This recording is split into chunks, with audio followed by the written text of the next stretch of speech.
So look, welcome. My name's Craig Rice. I'm the advisory leader here at PwC.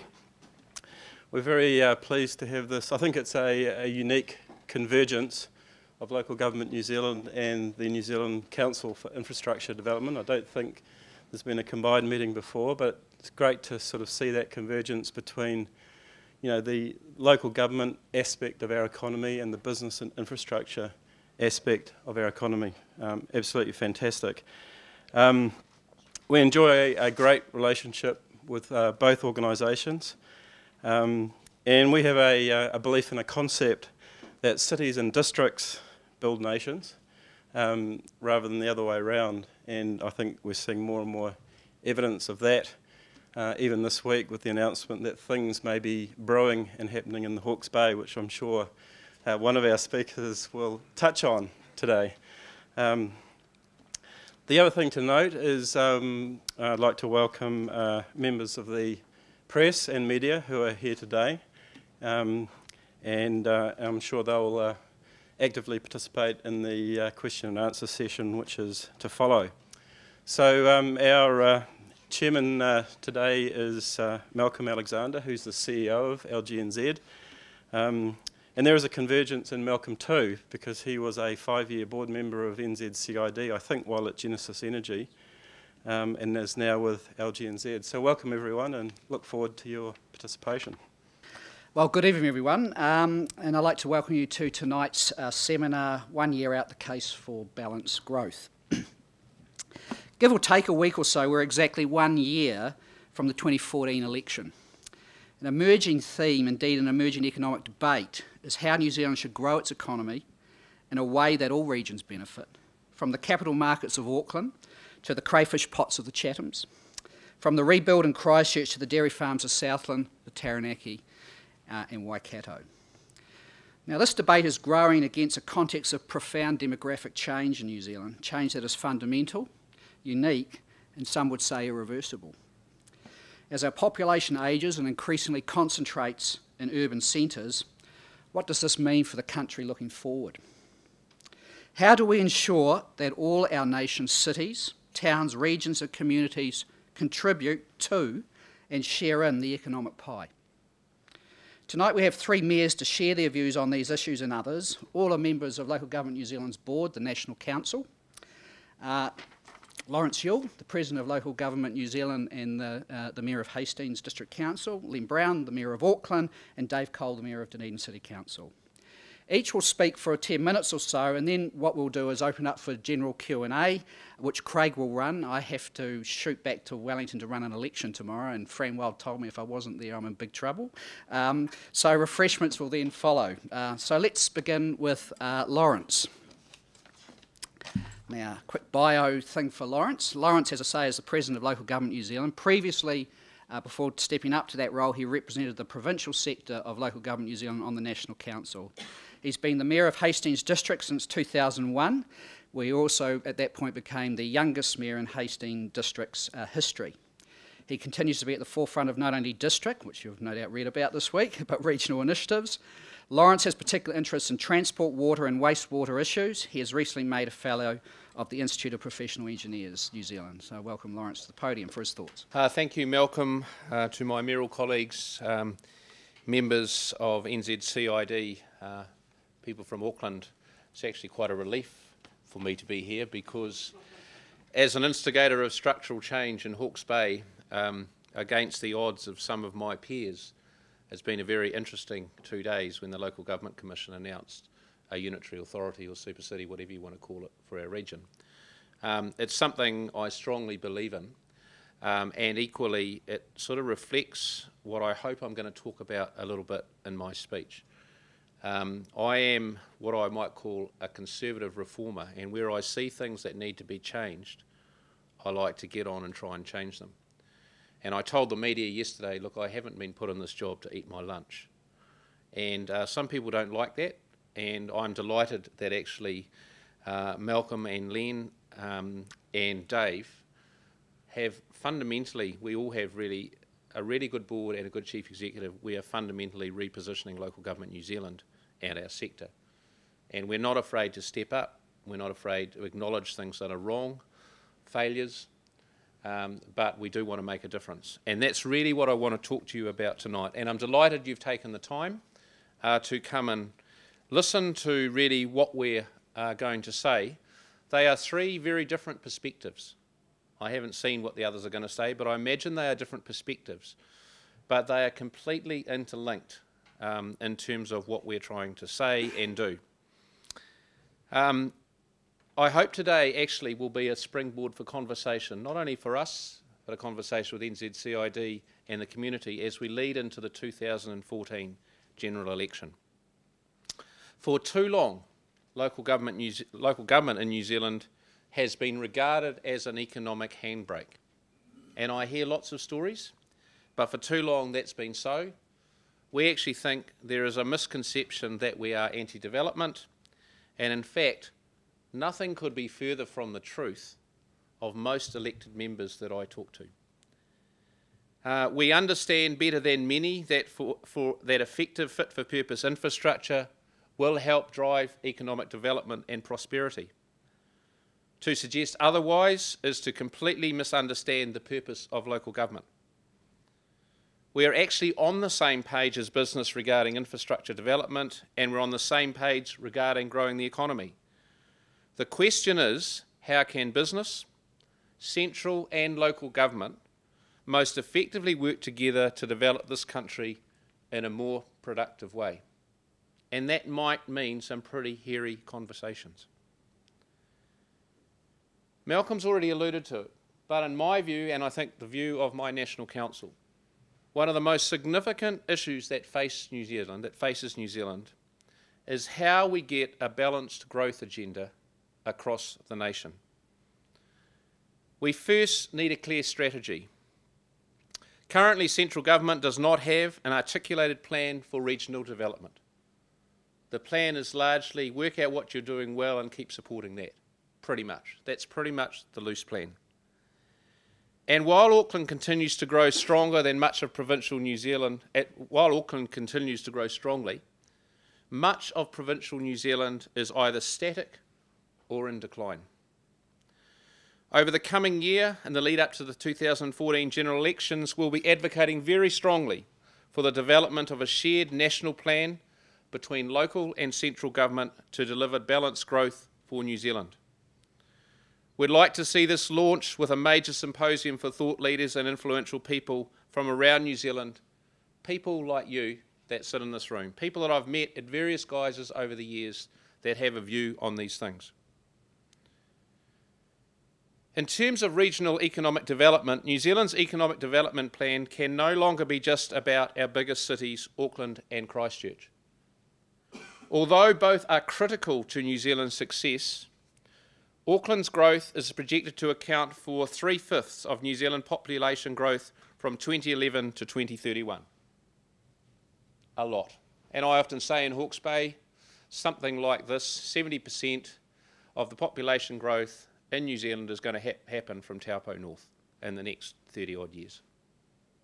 And if that doesn't have a profound impact on your thinking or understanding of what have to be provided and all the opportunities, I'm not sure what does.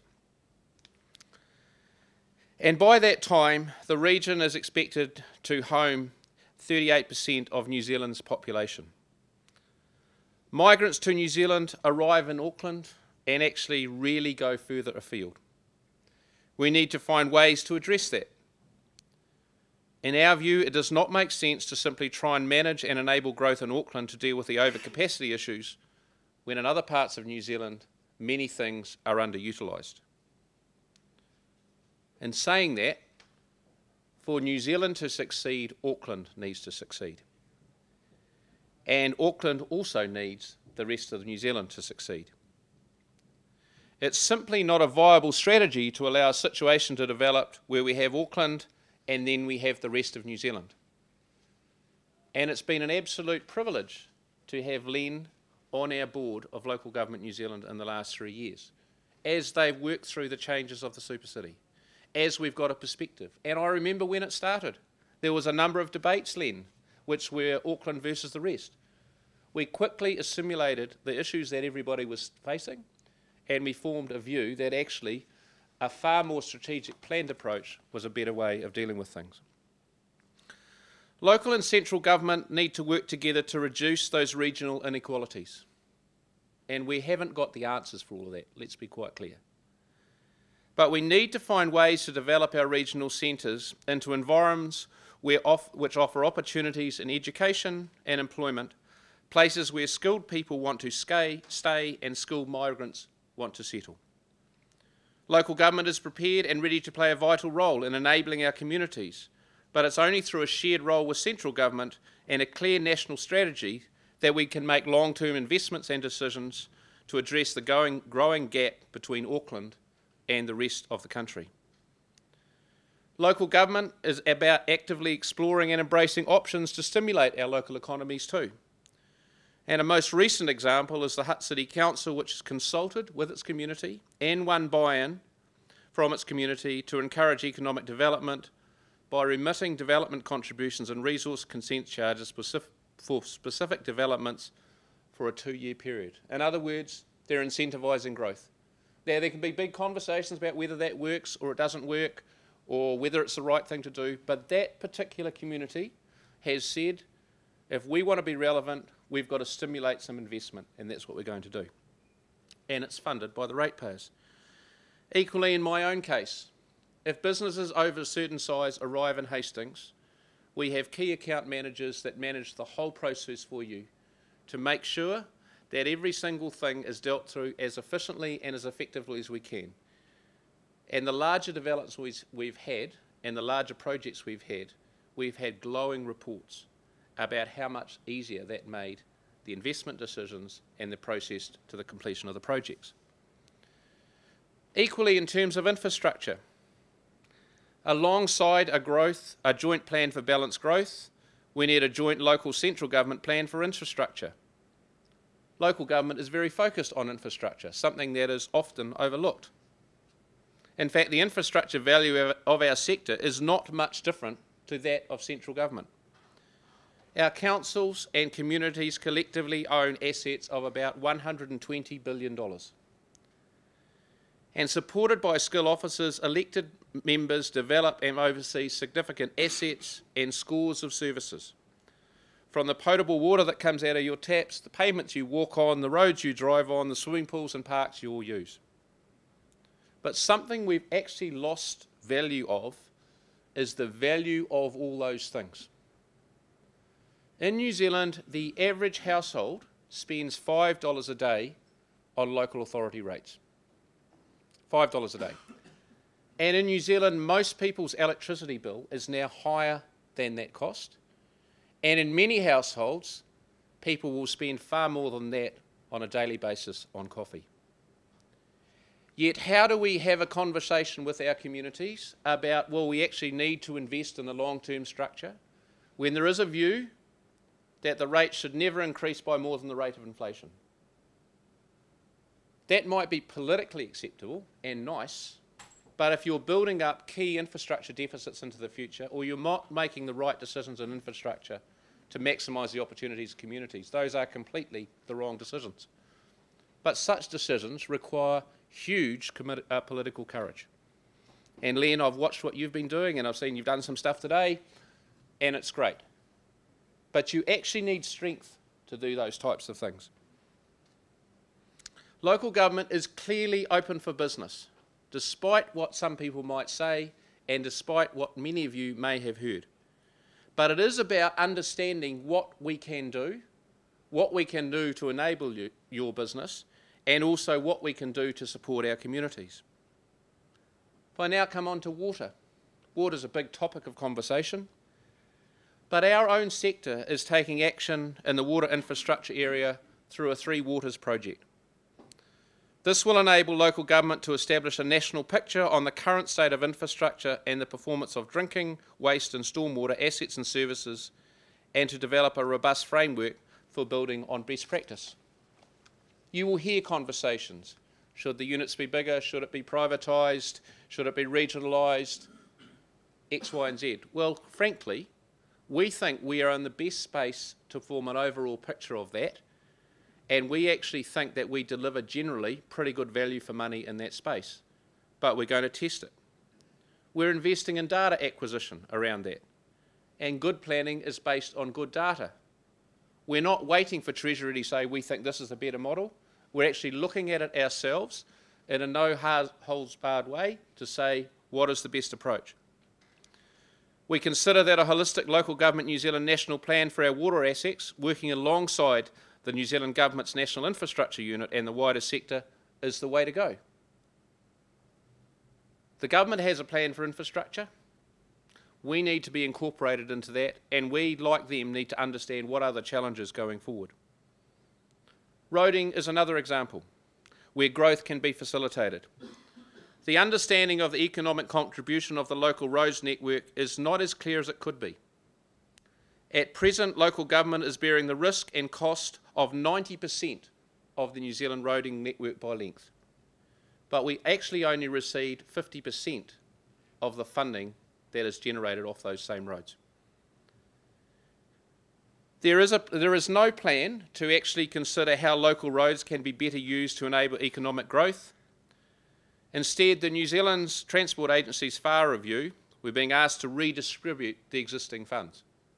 So there'll be a big scrap in New Zealand.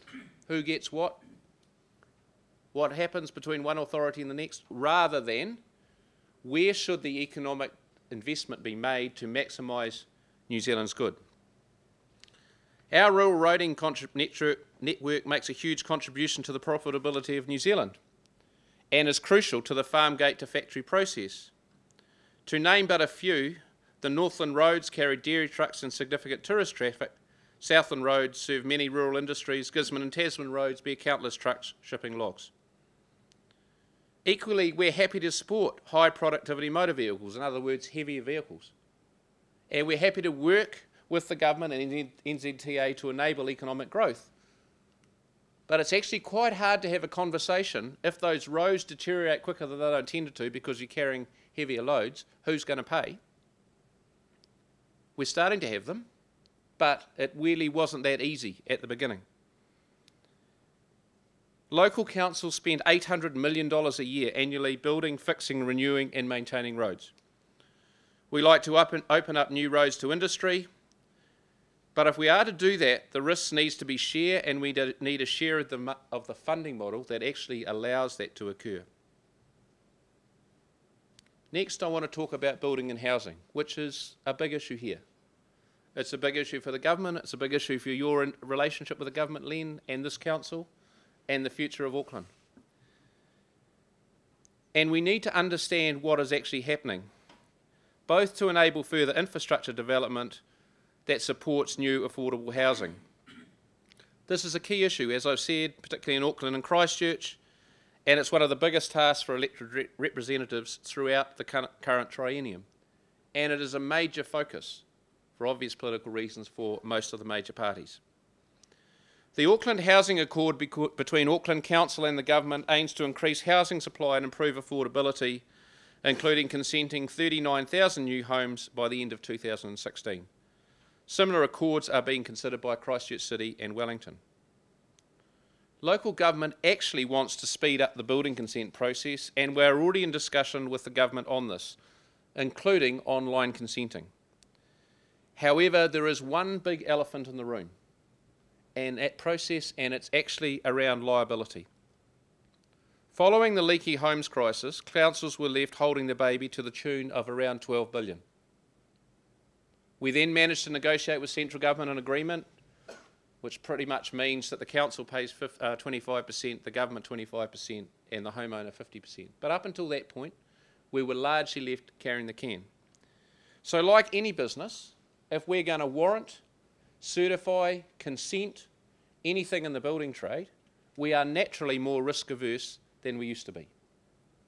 And the challenge in this space is how we share the risk, because everybody wants everything done quicker, and everybody doesn't want the risk. So in our view, the adult conversation is how we change that. And the Law Commission is currently reviewing that and looking at changing the joint and several liability, addressing that issue actually. We also need to have a sensible change to the development contributions regime. There's a lot of terms about development contributions are holding back growth. Development contributions were introduced as a way of more fairly reflecting who benefits from a development. And they are now seen by some circles as an impediment to growth. But quite simply, if you don't fund the development contributions by the development, or at least a large portion of them, the ratepayers are going to end up wearing that cost. And that's a big dynamic that's going on. So on one hand, nobody wants the rates to go up. On another hand, they say but development contributions are too high or too aggressive. In my view, overall, they're generally not. Governance and financial leadership. The local government sector, the people representing that sector here, know that actually it's fundamentally important that our governance and financial leadership is not only improved, but is more robust. I am not going to stand here and defend some things that happen from time to time, which I can't even get my own head around. So what we've done is entered into a relationship with the Institute of Directors. We're fundamentally lifting the standard of training and performance of our local government representatives. It is different to a board structure. You have a local government election, you get community people elected. Without any management of the coherent set of skill sets that are put together, you've got a group of people put together. It is very different from a commercial entity where you would go out and seek directors with certain skills. So it naturally makes a challenge, and our job is to significantly invest in that via training, via a new centre of excellence that we're developing for the sector. And Local Government New Zealand is committed to embedding these changes. And you won't see me trying to defend the indefensible. We are about fixing things, and we're about improving our level of performance. We also want to and will firmly advocate in a contextual sense the value proposition of our sector and what is delivered in communities every day of the week for $5 a day. For too long we've hidden under a bush, we haven't talked about it, and actually what's happened is the people have lost, in general, have lost the value proposition. In closing, can I say that we strongly support strong local democracy, but we equally need a shared national plan. Local government New Zealand needs to work with central government to reform the voting system and get people participating in the local community and local government elections. Online voting is already under consideration for 2016, but we actually need to look at the other options too, such as a shorter voting period, and again, it's about having the right incentives in place at the right time. In New Zealand, we actually have a relatively high level of voter turnout in local government elections compared with international standards, but it's certainly not enough. And in my view, it reflects that the fact communities aren't engaged enough and don't understand the significance of the decisions. In closing, can I also say, as we balance the environment, as we balance income levels, as we balance democracy, and we balance, if you like, our political will to do things, they are all a mix. Often I see the business sector is dominated by the bottom line and sustainability financially. What actually manages and how we operate is really about long-term sustainability on a number of fronts. In closing, I'd like to reinforce this message. We are absolutely open for business.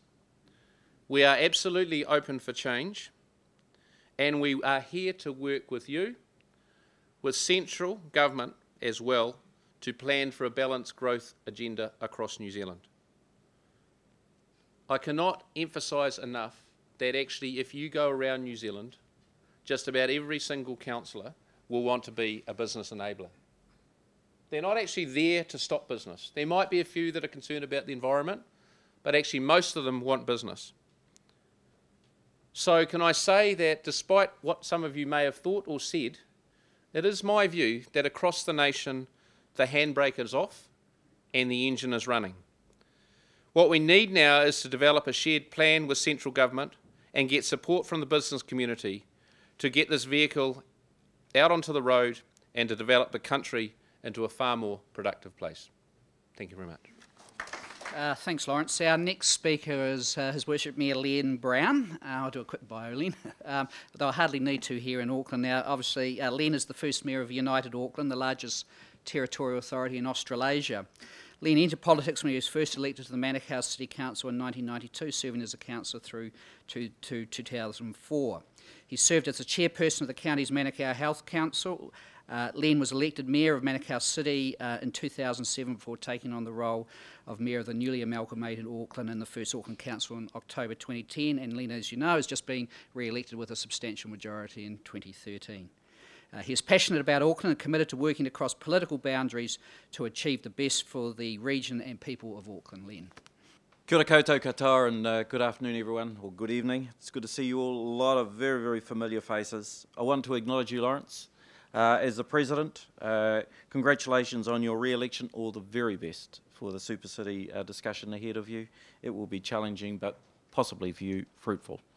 And to you, Dave, great to see you up here. Congratulations on your re-election, all the very best in Dunedin too, and your continuing good work in the National Council in support of us all. I want to acknowledge our new Chief Executive, Malcolm, doing an awesome job. Short time in the job, but real energy and focus for local government New Zealand. We are LGNZ, very much part of your sort of genome, so congratulations, mate, and keep up the good work. Craig, thanks very much for having us in PwC again. Always good to be here. I want to make a special acknowledge to NZCID and for your role in the debate around NZ Inc. And in particular your contribution to the super cityising of Auckland and your contribution to the debate in how we build this city.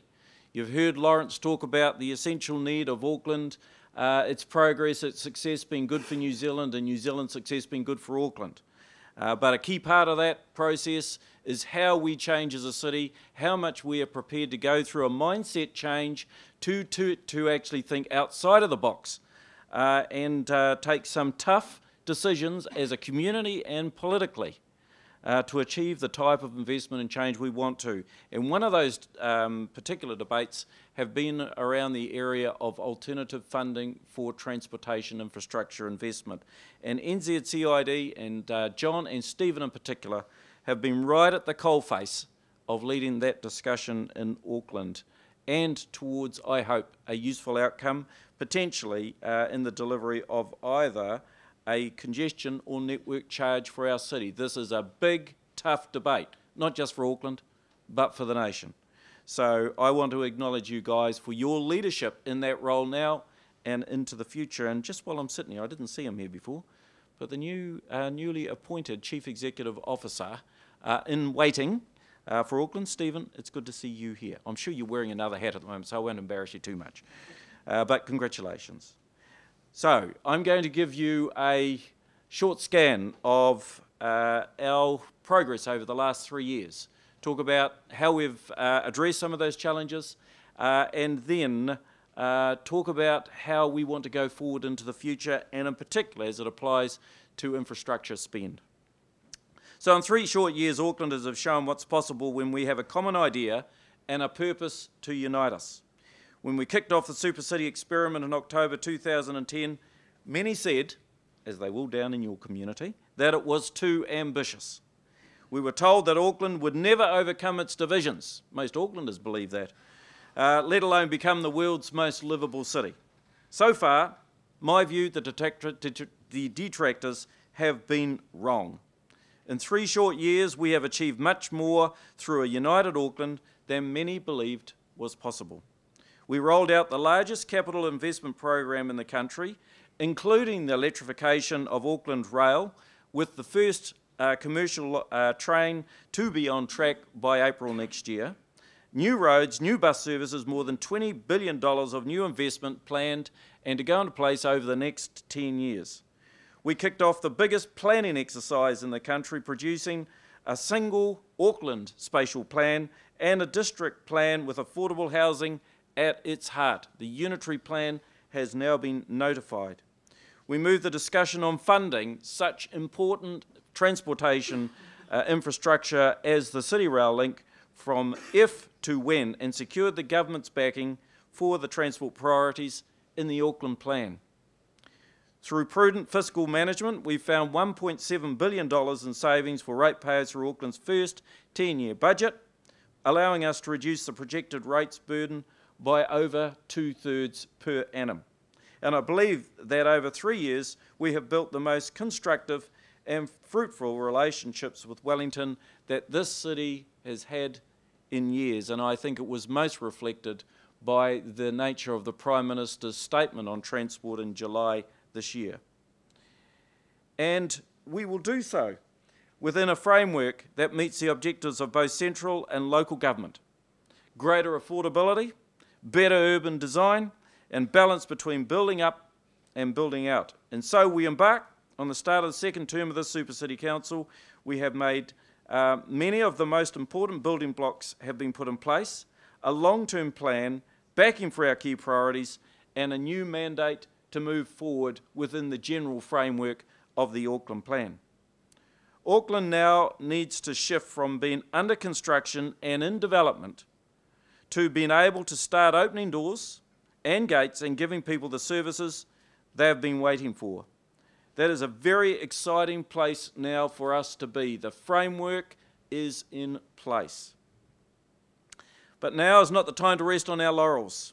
The really tough, demanding work is still ahead of us. Over the next 3 years, we will need a relentless focus on delivery if we expect to live up to the expectation of Aucklanders and the nation as a whole. And that's why our focus on spending and fiscal prudence needs to further sharpen. I want to reflect on the fact that there is a challenge in terms of our rating and funding system, not just here in Auckland, but in the nation. And over this year, and I have indicated this to Local Government New Zealand over the last 2 years, I want us to commence a debate about how you fund local government in this country. Of property taxes and rates, it's not sustainable, and it is not working, and it is not equitable. And so, as a part of my challenge to our city, to our people, and to this nation, and certainly through Local Government New Zealand, and I know Lawrence and the council members share and acknowledge that this is a debate we need to have. It is timely for us. As a city, we did well in maintaining our AA credit rating against the international trend. But now is not the time either for complacency around that issue. Every dollar we invest in capital projects, and there are many billions, need to make economic sense and be backed by robust business cases. The review of our long-term plan next year will be an opportunity to more aggressively manage down our growing debt burden. So we accept that as we build, there are other challenges, and in particular, though, the challenge of our own balance sheet. The review of our CCOs will seek to deliver more transparency, cut our duplication where it's found, and ensure more accountability to Aucklanders through their elected representatives. Auckland won't be the only council to have a discussion with its community about debt and cost savings in the coming years. Lawrence has already reflected on that discussion within his own. So it's important to emphasise that debt per se is not an issue while we continue to grow. Borrowing is fairer for a growing city or region. It helps us spread the cost of roads and water supply over several generations, a bit like a mortgage on a house. It avoids asking the current generations to pay for assets that will benefit many generations through big increases to their rates. We owe it to our children not to buy into simplistic notions that all debt is bad. Cities have died through not investing in their futures, and that cannot be the ambition for our city. I want to come back to the theme of delivery. I mentioned earlier that this needs to be the primary focus for Auckland over the coming 3 years and beyond. And the area where delivery is most crucial is in transport. This is the single biggest challenge our city faces, the area Aucklanders most want us to fix, and the divining rod with which we will be judged. That's why my top priority is to secure agreement from the government for an earlier than planned start for the CRL. We need to deliver a truly integrated transport system with one network of roads, buses, ferries, trains and cycleways that make sense to people as they move around. And as a part of this, I want us to do much better on active transport. Working with walking and cycling stakeholders, I intend to develop a full active transport action plan for Auckland for consideration during the 2015 long-term plan process and to begin to deliver it immediately after. So as Auckland gears up for the delivery over the next 3 years, whether it's more joined up cycleways, completing Amity, building the serial or rolling out urban regeneration projects, we need to be much more innovative in how we deliver our investments. As with all councils, we have a responsibility to manage risk appropriately and to better deliver outcomes from our communities on behalf of our communities. Which brings me to the opportunity of public-private partnerships. And again here I want to acknowledge the NZCID for their leadership in their space and support of this discussion as it's happened over the last 3 years. Today I published a long-awaited mayoral position paper on options for PPPs that may be suitable for civic projects in this city. To date, Auckland Council has used traditional procurement processes to deliver its infrastructure with elements of risk transferred to the private sector.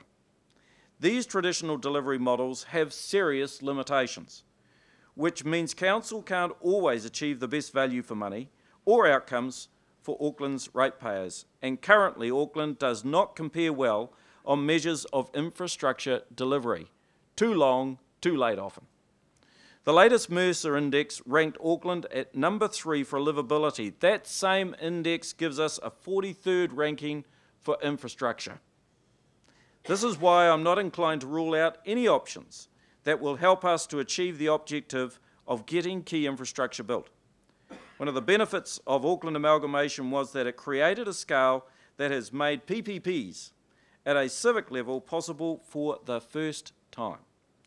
And one of the benefits of looking at this approach now is that we have a large and growing body of international experience to draw from, many successful, some, as we know, not so successful.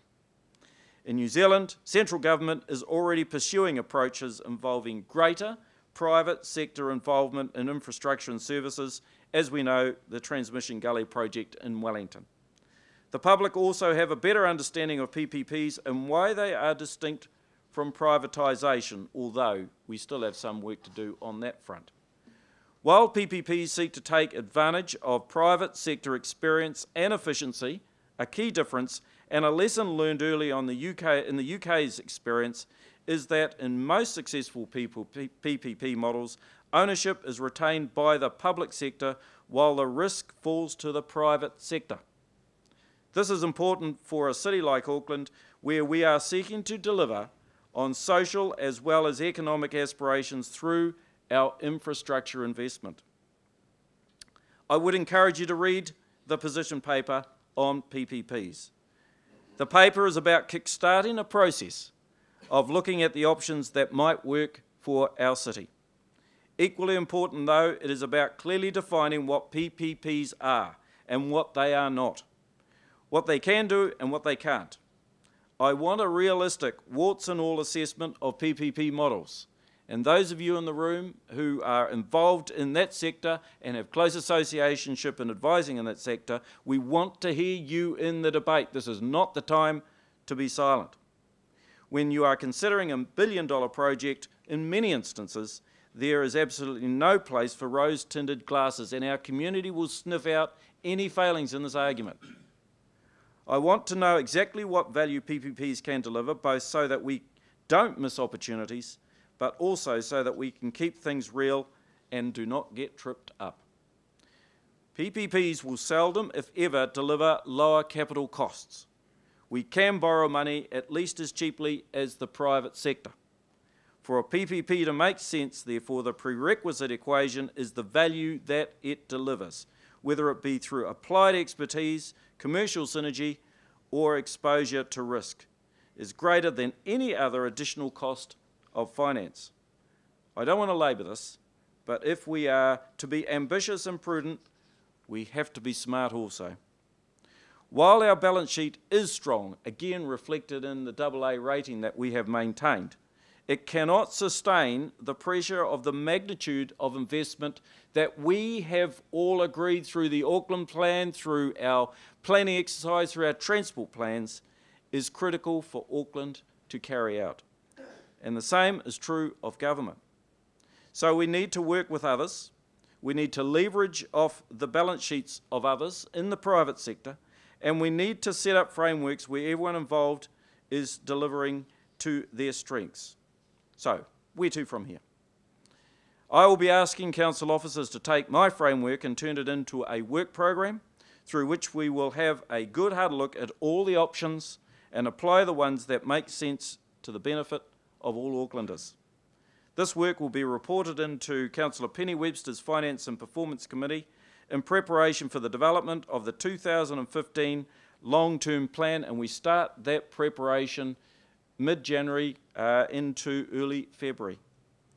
So this is a time for real change in Auckland. I am proposing something that is unique in New Zealand, but I know the councils right across New Zealand are looking long and hard at, and I know that the government is engaged in and very, very interested in terms of the debate that will start now and over the next 6 months. This is a time for real change in our city. We need to look at every option and do whatever it takes to deliver the investment that we need to put in place now and for future generations. It's great to see you all. Kia ora. Our final speaker for tonight is His Worship Mayor Dave Cull of Dunedin City Council. Dave was elected the Mayor of Dunedin City Council at the 2010 elections and was just recently re-elected, as Lynn noted. Since joining the council in 2007, Dave has been heavily involved in the Dunedin community, having sat on various steering groups and committees covering economic development, technology and the environment, where he was instrumental in the development of the Dunedin digital strategy. I invite Dave to the podium, and after Dave has spoken, Craig will lead the Q&A. Cheers. Kia ora tātou. What we were asked to speak about this evening was the case for balanced growth. So I'd like to put a little context in front of you for a start. New Zealand is an interdependent economy where a large proportion of our export earning is produced in the regions. Indeed, several regions produce export earnings out of proportion to their population. For instance, Targo Southland has 6% of the population. It produces 12% of the nation's export earnings. And that export earning is still largely from the primary sector: dairy, meat, wool, forestry. So it follows that how well equipped the regions and their centres in terms of infrastructure, roading, community services, research and development capacity, housing and skilled people, how well equipped they are there will determine what impact their ability to develop their productive earning capacity. And New Zealand is interdependent in at least two ways. The large cities, Auckland and Christchurch, are interdependent with the rest of the country, and the regional centres are interdependent with their regions. And at the same time, as Lawrence mentioned, we have population decline in the regions. And we have outflow from the regions to the major cities, and it's mostly the younger people. So the demographic trend that follows from that is that our populations in the regions are ageing, on average, faster than they are in the cities. And that has implications further down the track as well. And as Lawrence also mentioned, there's a trend towards growth, clearly, in the two main centres, but stagnation in the regions. That demographic trend further compounds and accelerates the stagnation because, frankly, there may be no one left to do the productive jobs.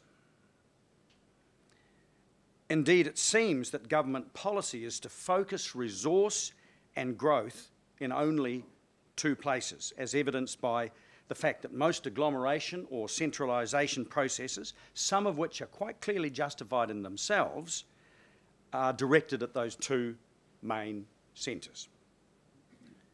And certainly the agglomeration of specific businesses or organisations is actively encouraged. What isn't clear is whether there's a conscious policy and encouragement to centralise mostly in those two main centres.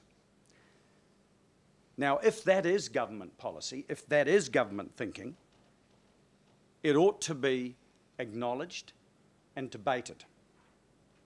The concept has been around for decades, but it runs directly counter to LGNZ's view that growth and economic development in 2 or 3 places, but not in others, is not good for the nation as a whole. Let me turn to the South Island situation. Christchurch is clearly the main economic hub of the South Island. It's the main international airport for entry. It's the main logistical base. And the effects of the Canterbury earthquakes of a couple of years ago were not confined to Christchurch. Tourism suffered all over the South Island. Supply lines were disrupted. Shelves in supermarkets all over the South Island got a lot barer, because that's where Christchurch was where most of the grocery supplies, for instance, were coming from. So investing in Christchurch to have it recover is absolutely critical to the well-being of the whole South Island. That's a given. But one of the lessons of the earthquake aftermath is that it is essential to have alternatives or redundancy, especially in a vulnerable country like New Zealand, in order to ensure resilience. In other words, we need to distribute our capacity to avoid risk. So, and I'll elaborate on this further, if investment in Christchurch happens at the expense of the rest of the South Island or the rest of the country, then ultimately Christchurch, the South Island and all New Zealand will be more vulnerable economically because of that interdependence. Now, I want to share with you a couple of statements from the head of the Canterbury Development Corporation, Tom Hooper.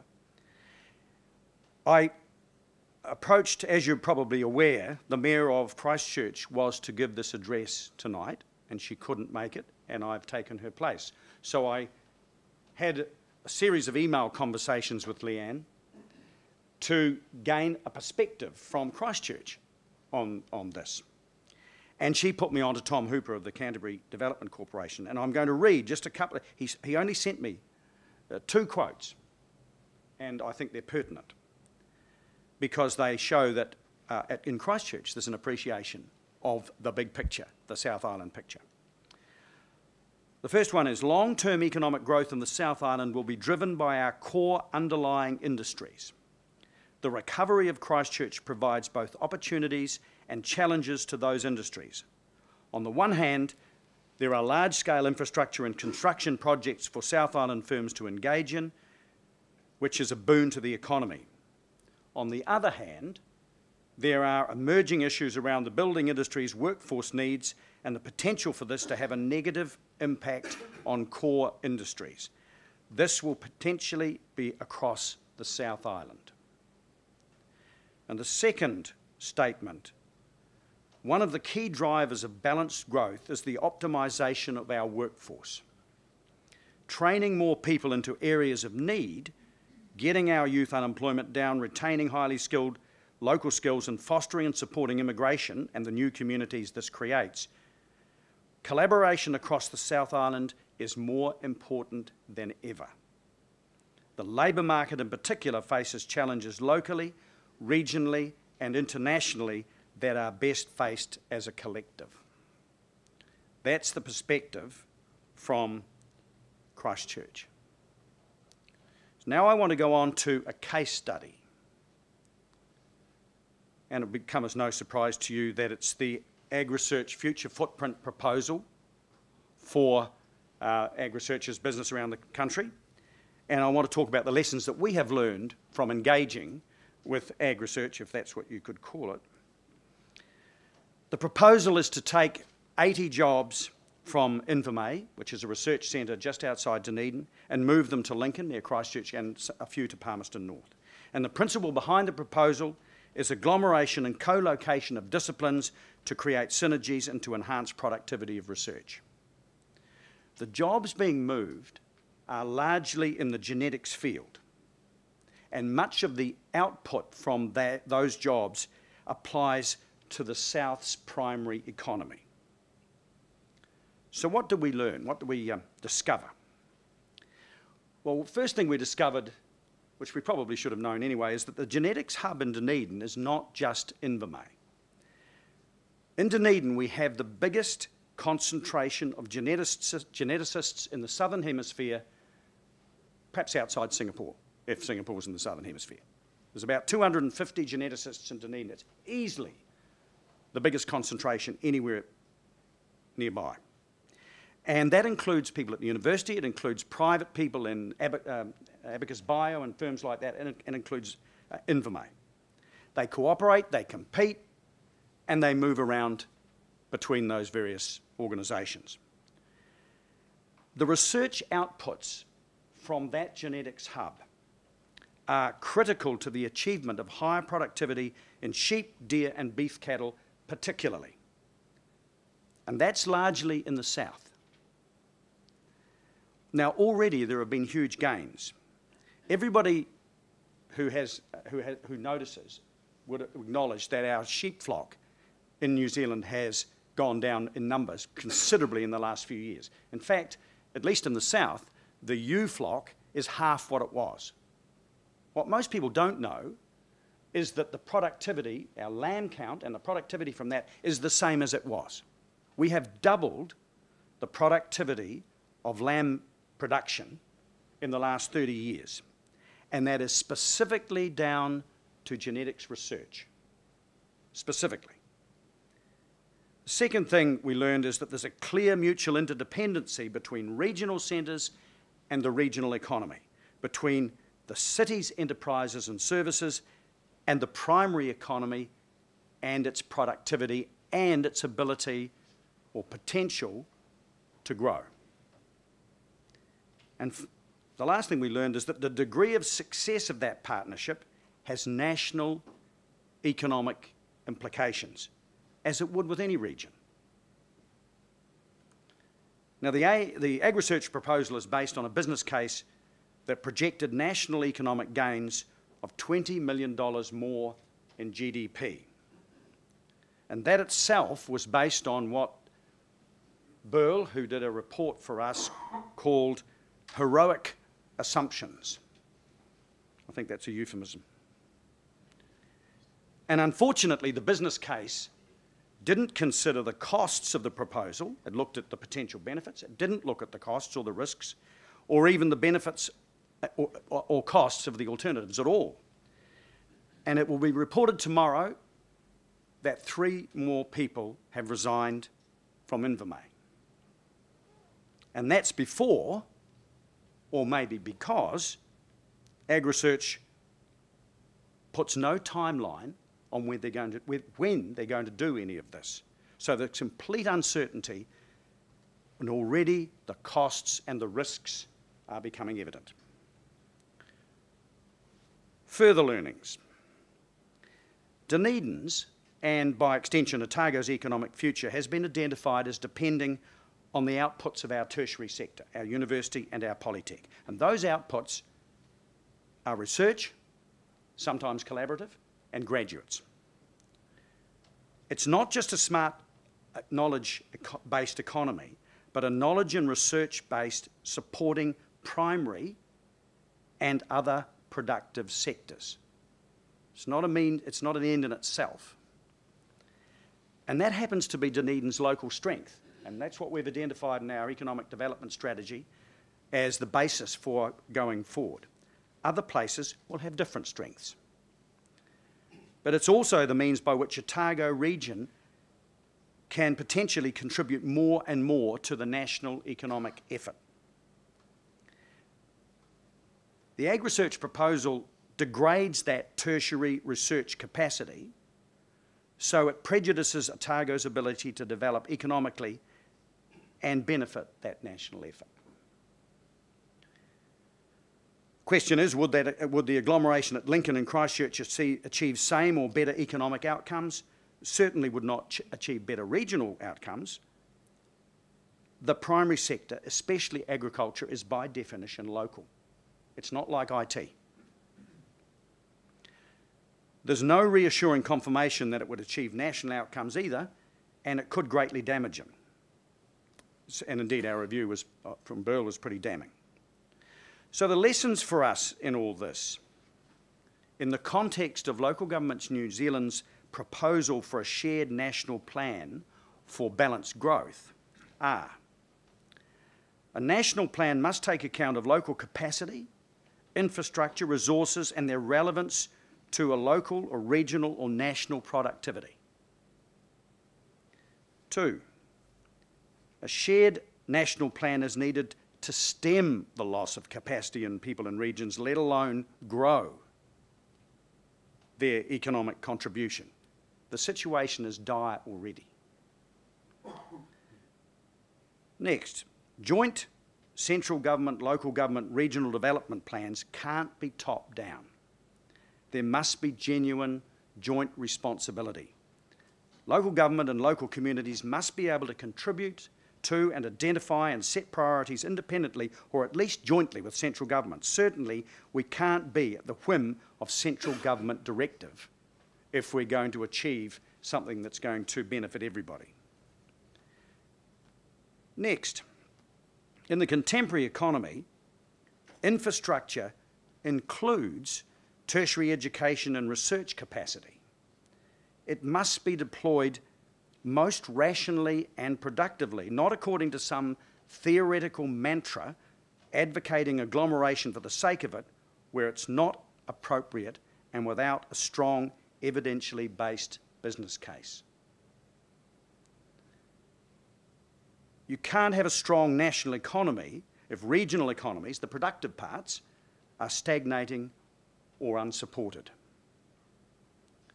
And finally, critical initiatives by Crown agencies, institutions or organisations could be coordinated and tested in a shared national plan. So, in conclusion, I think it's simplistic and naive to think that burgeoning growth and development in any two places, while ignoring the capacity and the contribution of regional communities, is sustainable. It's just naive to think that that's sustainable. Failure to plan for balanced growth right across our nation, failing to take into account local, regional and national resources and capacities, human and infrastructural, will effectively fail our nation. It will fail its people and it will fail its communities. Planning to fail the nation by ignoring, even degrading regional strengths and contributions will ensure that the economic outcomes for our nation will be a fraction of what they could be, and the productive, fulfilling lifestyles so many of our communities offer will be impossible. We'll all lose. Let's plan to succeed, all of us, together. Kia ora. Thank you. I'd like to invite the three speakers to the front.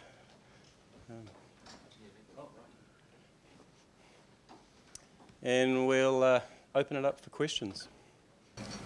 Thank you all. Sorry, I thought all speeches were inspiring, actually. In terms of thinking about the NZ Inc. story and the partnership between business, central and local government, and certainly from NZCID's perspective, that is what this is all about, and the sort of conversations that we're engaging in, I think it's really, really positive. As Lawrence will know, and certainly Malcolm does, and Len as well, we've been a very strong champion of local council amalgamations, and we believe that actually if you really want to empower the potential of regions, and totally support your comments, Dave, around the need to do that from an NZ perspective, then having 78 local authorities, all with their own relative patch protection and relatively siloed in their thinking, it's really, really, really hard to get a collective vision around that, and also really hard for central government to engage positively in regional economic development. So I'd be just interested in each of your responses around the opportunity potentially that local government reform and potentially obviously amalgamation of councils might yield in terms of thinking about that NZD regional development story. I'll just start. The biggest challenge that we face in New Zealand in the local government structural sense is getting the balance and the value out of bigger units of decision making in government across regions, but allowing effective democracy in local communities. And one of the challenges I'm facing even in Hawke's Bay as we look to form a unitary authority is Wairoa's 1.5 hours, effectively north of Napier. Central Hawke's Bay is effectively half an hour south of Hastings. Those people feel that if there's an amalgamation, a whole lot of staff are going to disappear, they're all going to go back into the main centres. One of the challenges, it's a little bit like what Dave said, is I've got to think of ways that I can provide in a restructure employment opportunities in councils that make sense, that might be remote. And for instance, I've thought, we could put a call centre for the whole council organisation in Central Hawke's Bay. I could do all the rating in Wairoa, for instance. It actually doesn't matter, but you actually have to think about that stuff, because if you don't do that, all you end up is doing further consolidation of people. And actually, while it might be effective in a local government sense, there is a net cost to those communities. And what we're not good at in New Zealand is actually thinking about the value that can be gained by bigger units, that can be gained from regional vision and thinking, and how we interact that with what actually really matters to some, particularly the smaller communities. I'll just address this from the Otago point of view, and I think picking up on what Lawrence said, it's a tension between potential efficiency and representation. And I take the point that in the Hawke's Bay, you've got Hastings and Napier, and they're relatively the same size. And you've got a bit of other, other communities around it. In Otago, we've got one city, and the rest of the local bodies are, population-wise, pretty small. So you'd have to come up with a model. So the potential efficiencies certainly don't accrue to the major cities. There's less in it for us. And frankly, if we put the proposition up, we'd be accused of being imperialists. So if there are, first of all, I think you've got to identify that there are efficiencies or advantages, and they're not always the same thing. That's good, that's fine. And then come up with a model that allows for representation in those smaller communities. And I think this is what Lawrence is talking about. And that may be the local board model, which was started here, rather than the rather weak-kneed community board model that most of us have had. And I personally see that as if any change happens in the future, that will be the model.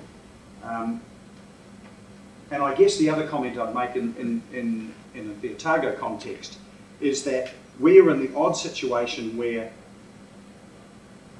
Queenstown and Central Otago are one of the only regions in the whole country that is predicted to have population growth in the next 20 or 30 years. One of the only regions. And that's in stark contrast to the rest of us around there. And that in itself will create tensions in terms of amalgamation. And I don't know the answer to that. Just I think the big change for Auckland has been the fact that we've been able to get real agreement.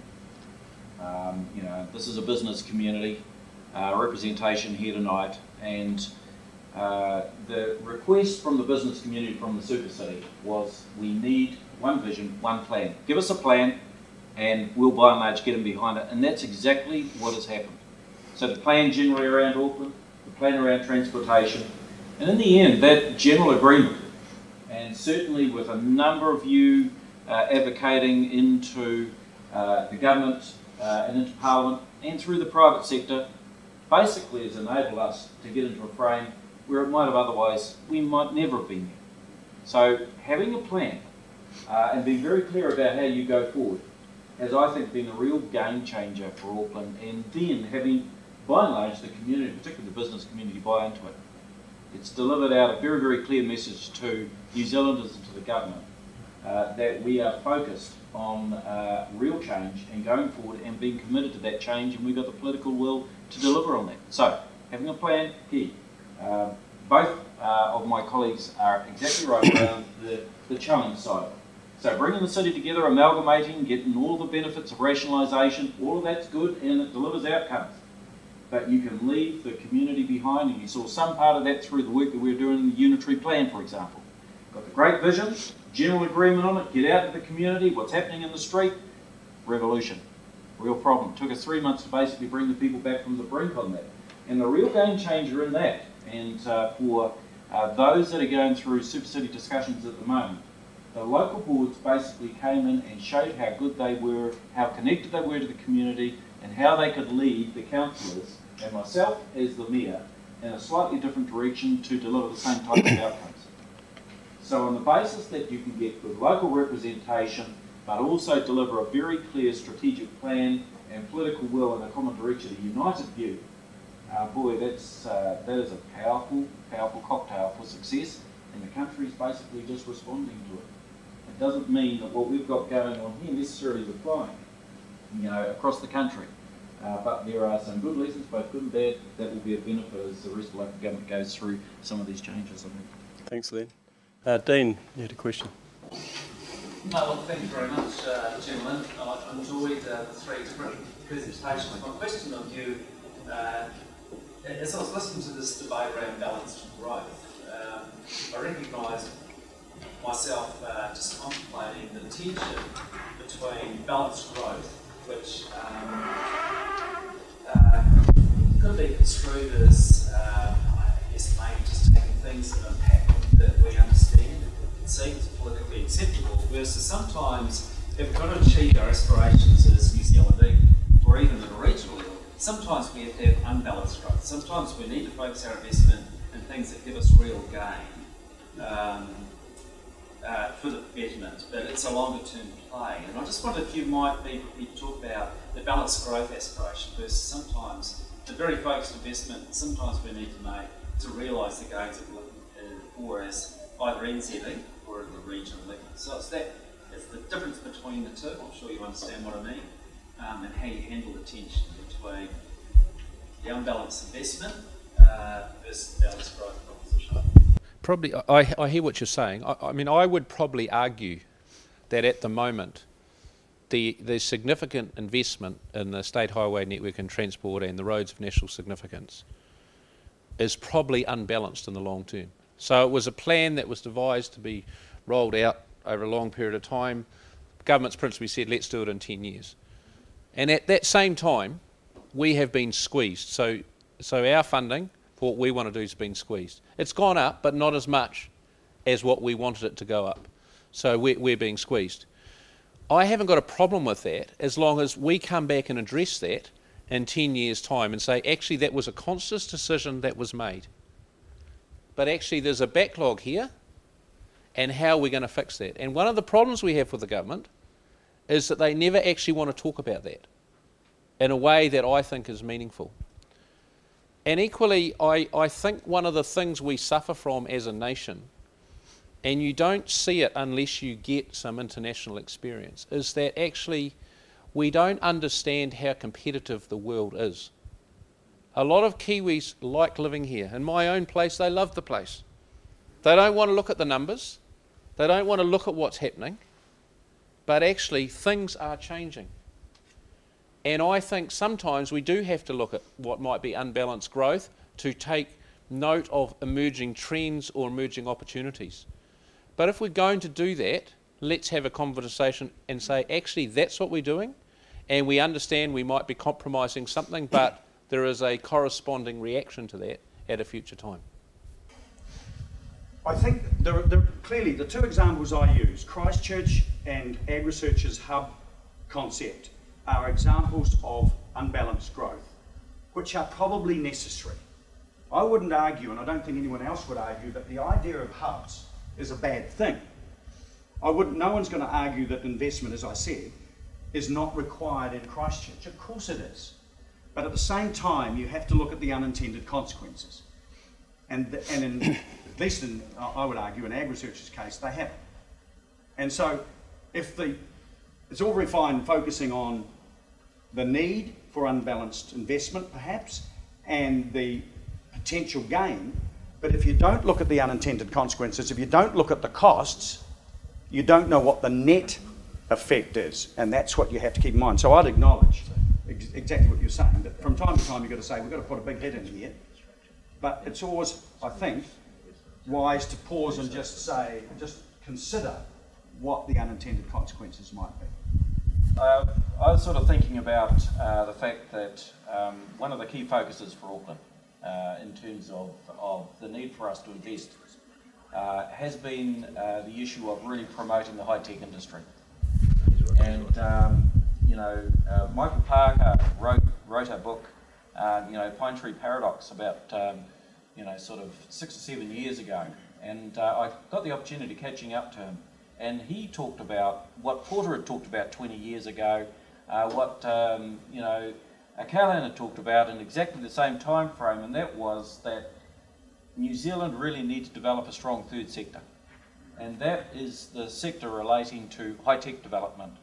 And so we had the primary sector, we had tourism as our key generators, but Auckland in particular had a specific role in the need to really promote and develop the idea of high-tech within this city and promote itself as a high-tech hub. And we basically talked about that for 20, 25 years and really didn't grasp the nettle of it. And so sometimes, in terms of unbalanced investment or unbalanced economies, my view is that you actually have to act in a proactive way in exactly the same way as we've acted to put in place a cruise ship terminal on the basis that we never had one there and it was a long overdue investment. We have acted to actually front forward, fast track, move the economy forward in terms of a high-tech, sort of hub down in the Wynyard Quarter area. And so if we're talking about either governments or local government investing, either at the front end of the market or encouraging the market with seeded investment, then there is absolutely a place for it, and I believe there's a place for local government to actually deliver that. The government do it, for example, through the film industry, big time. I'm not reflecting here on whether or not it's one place or another.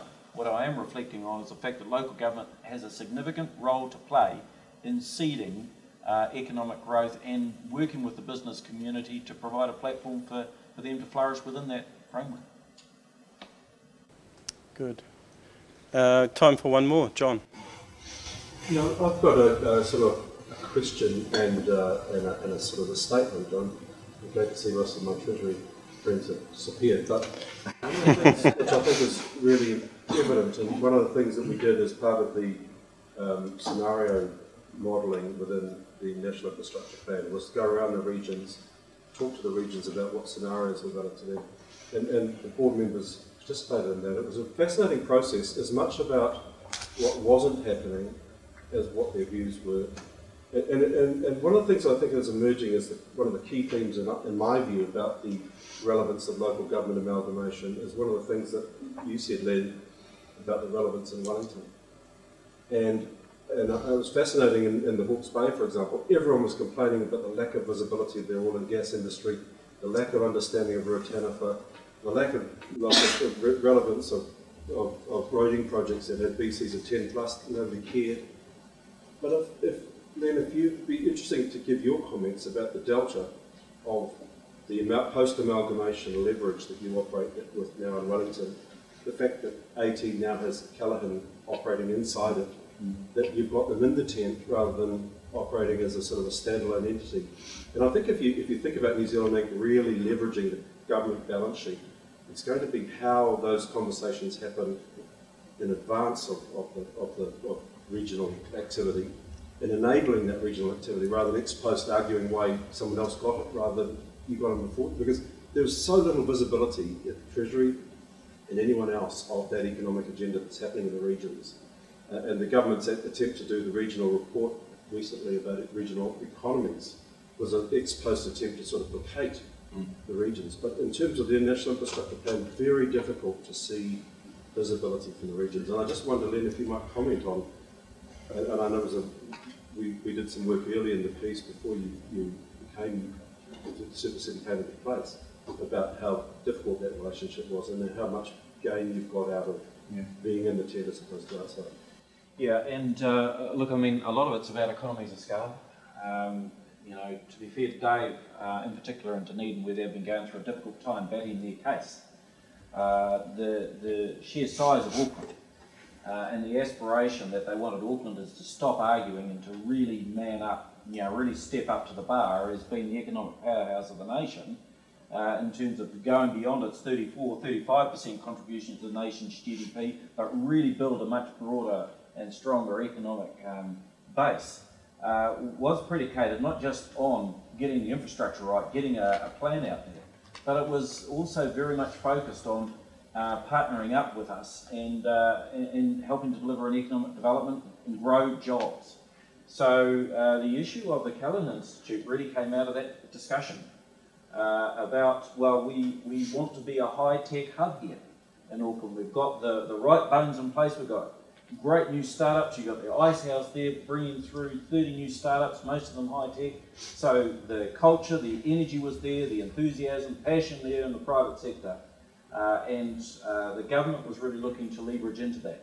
And so that discussion basically went on for 18 months before we actually finally got buy-in, but it was always there at the table. The parties were there, Auckland was there, the government was there. There are other areas though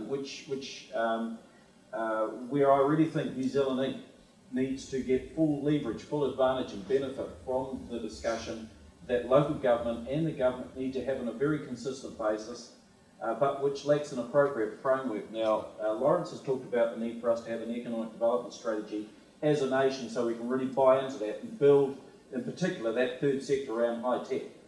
That really is the big grower for us through Asia in particular. But we have some parts of that economic development jigsaw that aren't there. And for example, as we know, we're going through a very significant discussion at the moment about our port and its future.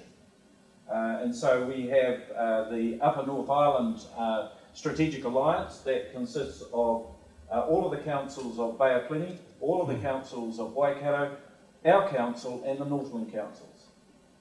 And so we are looking at Auckland and its port within the framework of Auckland, Tauranga and Northland. But there's one thing that's missing out of that discussion, and there's no national strategy around ports and shipping and transport.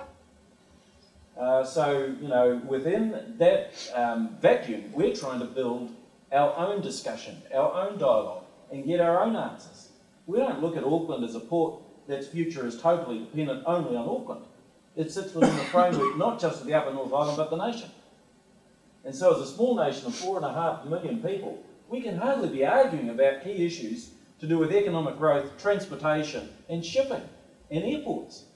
These are national-wide issues, and I think what Dave's asking for, and we totally support that, is the need for us to be much, much more strategic in our thinking. Now, we do that in local government. We've got to do a 10-year budget. We do a 30-year spatial plan and a unitary plan that looks out 30 years and deals with growth over that 30-year period. Government basically looks out a year to 3 years very max.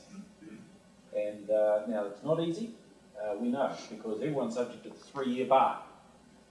But we do need some much, much broader and wider strategic thinking in those key areas that will drive our economy rather than just sitting there waiting for it to happen. Good. Lawrence, you look like you want to add to that. Well, just one comment. I think that what you raised and what you experienced in Hawke's Bay is one of the things that motivates me to make a change effectively. Because there is no long-term regional plan about what's important, what's going to make the biggest difference. The biggest thing that we plan for actually is around roading, because NZTA say, if you don't, you're not going to get some money. But actually the macro issues we face as a nation around climate change, about demographics, around social movement and urbanisation, we are never going to resolve them in New Zealand unless we have a different way of looking at these things. Part of that is how you actually operate regionally, but part of it is about the conversation you have with central government about what can, if and when it should be done. And that's what I suppose we're signalling in part of this symposium. That actually we are going to force political parties to have a conversation with us in the lead up to the election to say, well, what is the plan here, guys? Because frankly, at the moment, I don't believe there is one. And I agree with Dave, unless we sort this out, we're going to have a big disparity of populations, economic opportunities, and actually wasteful investment in the long term. Right, I'm conscious of the time, so we'll draw it to a close. Thank you all for coming along this evening, and please join me in thanking our three speakers.